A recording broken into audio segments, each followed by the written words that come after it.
हरियाणा में बीजेपी की हैट्रिक अपने आप में एक बड़ा रिकॉर्ड है, क्योंकि हरियाणा में कभी भी कोई भी पार्टी लगातार तीसरी बार चुनाव नहीं जीती। इतना ही नहीं, हरियाणा के इतिहास में बीजेपी का यह अब तक का सबसे बेहतरीन परफॉर्मेंस भी है।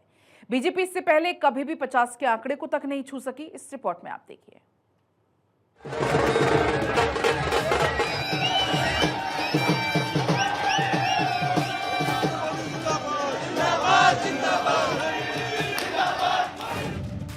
चुनाव से पहले सीएम बदलने का फॉर्मूला हिट।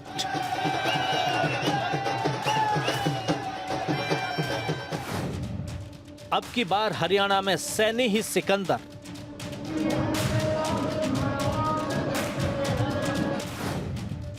बीजेपी का सैनी को सीएम बनाने का दांव पास।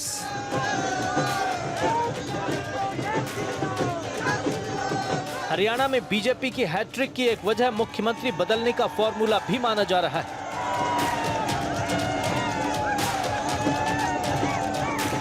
इसी साल मार्च में बीजेपी ने मनोहर लाल को हटाकर नायब सिंह सैनी को मुख्यमंत्री बनाया था।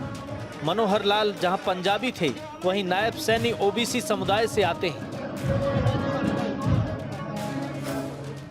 मनोहर लाल को हटाकर सैनी को मुख्यमंत्री बनाना बीजेपी के लिए फायदे का सौदा रहा है, क्योंकि एग्जिट पोल तक हरियाणा में बीजेपी की विदाई और कांग्रेस की वापसी का अनुमान लगा रहे थे। लेकिन अब नतीजों से साफ है कि बीजेपी ने 2014 और 2019 से भी बड़ी जीत हासिल की है।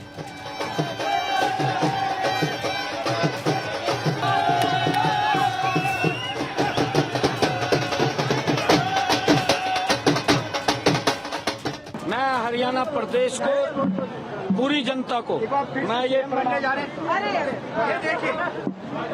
प्रणाम करता हूँ।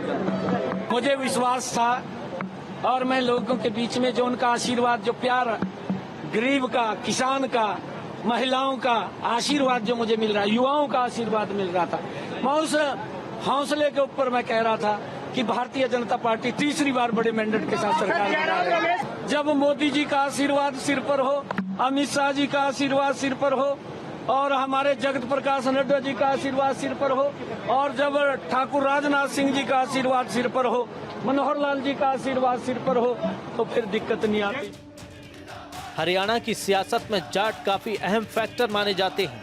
किसान आंदोलन और फिर पहलवानों के आंदोलन की वजह से जाट वोटर्स बीजेपी से नाराज माने जा रहे थे। इसके अलावा ऐसा भी माना जा रहा था कि भूपेंद्र सिंह हुड्डा के बूते कांग्रेस को ज्यादा जाट वोट मिलने की उम्मीद थी। ऐसे में बीजेपी ने ओबीसी फैक्टर को साधने की कोशिश की। हरियाणा के जातीय समीकरण पर नजर डालें तो यहां ओबीसी 40%, जाट 25%, दलित 20%, सिख 5% और मुस्लिम वोट 7% है।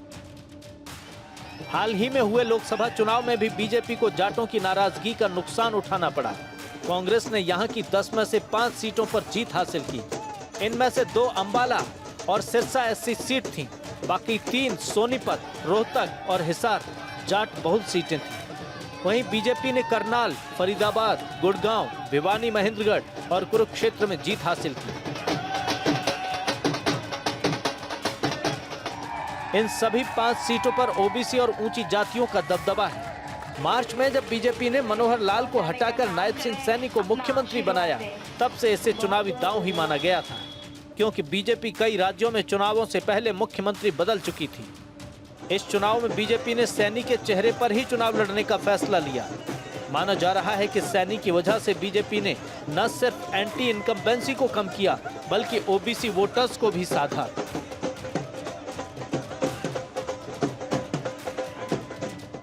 दो 2021 के बाद से बीजेपी ने कई राज्यों में चुनाव से पहले मुख्यमंत्री बदले हैं। ऐसा करके बीजेपी ने एंटी इनकम्बेंसी को दूर किया है।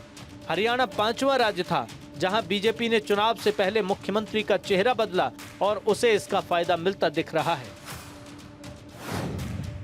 गुजरात, उत्तराखंड, त्रिपुरा, कर्नाटक और हरियाणा, इन सभी राज्यों में बीजेपी सीएम बदलने का फॉर्मूला आजमा चुकी है और इनमें से उसे सिर्फ कर्नाटक को छोड़कर सभी राज्यों में इस फॉर्मूले से कामयाबी हासिल हुई।